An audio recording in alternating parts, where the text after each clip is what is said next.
ஆந்திராவின் என்டிஆர், கிருஷ்ணா, குண்டூர் மாவட்டங்களில் நேற்று காலை முதல் கனமழை கொட்டி வருகிறது. விசாகப்பட்டினம், கிழக்கு கோதாவரி, மேற்கு கோதாவரி, காக்கிநாடா மாவட்டங்களில் இன்று காலை முதல் மழை தொடங்கியுள்ளது. 2 நாட்களில் கனமழை வெள்ளத்தில் சிக்கி 10 பேர் வரை இறந்துள்ளனர். பல இடங்களில் ஏரிகள் நிரம்பி வெளியேறும் உபரி நீரால் ஓடைகளில் வெள்ளப்பெருக்கு ஏற்பட்டுள்ளது.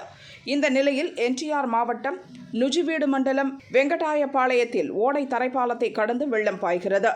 கிராம மக்கள் கயிறு கட்டி பாலத்தை கடக்க முயன்று வருகின்றனர். ஒற்றை கையால் கயிற்றை பிடித்து தரைப்பால வெள்ளத்தை கடக்க முயன்ற ஒருவர் நீரின் வேகத்தில் தடுமாறி விழுந்தார்.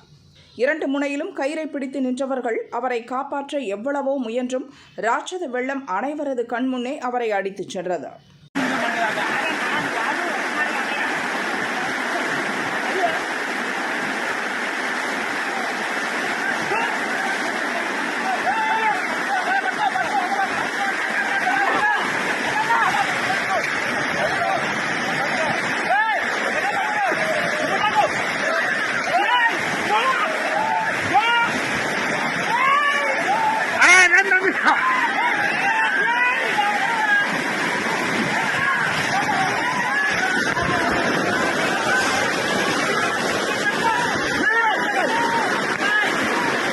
தகவல் அறிந்த நுஜிவீடு போலீசார் மற்றும் தீயணைப்புத் துறையினர் வெள்ளத்தில் அடித்துச் சென்றவரை தேடுகின்றனர்.